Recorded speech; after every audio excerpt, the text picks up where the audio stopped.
বরিশালে বৃদ্ধাশ্রম বয়স্ক পুনর্বাসন কল্যাণ সংস্থা। নির্যাতিত, অবহেলিত নিঃসন্তান বৃদ্ধ মায়েদের বাবাদের এখানে ফ্রি লালন পালন করা হয়। আমাদের এই বৃদ্ধাশ্রমটি একটু সাইনবোর্ডে দেখে দিন আর একটু মেন ভবনটা দেখে দিন। এই বৃদ্ধাশ্রমটি কাউনিয়া হাউজিং বরিশাল সদর বরিশালে অবস্থিত। বর্তমানে আমাদের এই বৃদ্ধাশ্রমটিতে স্টাফ সহ প্রায় 80 জনের মতন বসবাস করে।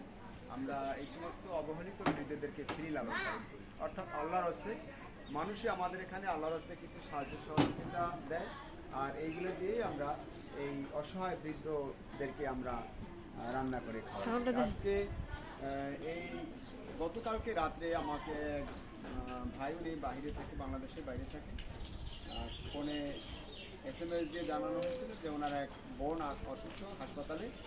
ওনার সুস্থতার জন্য মহান আল্লাহ তাআলাকে স্মরণ করে একটি সদকা এই ছাগল মানত করা হয়েছিল।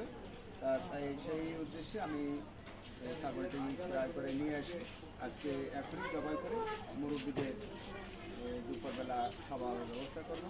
আল্লাহ যেন এই উসিলায় যে দান সদকা, এই উসিলায় যেন এই বোনটি অসুস্থ, তাকে যেন সুস্থতা দান করে। আপনারাও দোয়া করবেন যারা আমাদের এই ভিডিওটি দেখছেন, আল্লাহ যেন ওই বোনটিকে সুস্থ করে দেন, সেই কামনা রেখে আমি এই ছোট্ট একটি ভিডিও থেকে বিদায় নিচ্ছি। সবাই স্বাস্থ্য ভালো থাকুক, সুস্থ থাকেন, এই কামনার দেখে আমি মোহাম্মদ সাখাওয়াত হোসেন, বৃদ্ধাশ্রমটির প্রতিষ্ঠাতা এবং পরিচালক। আসসালামু আলাইকুম।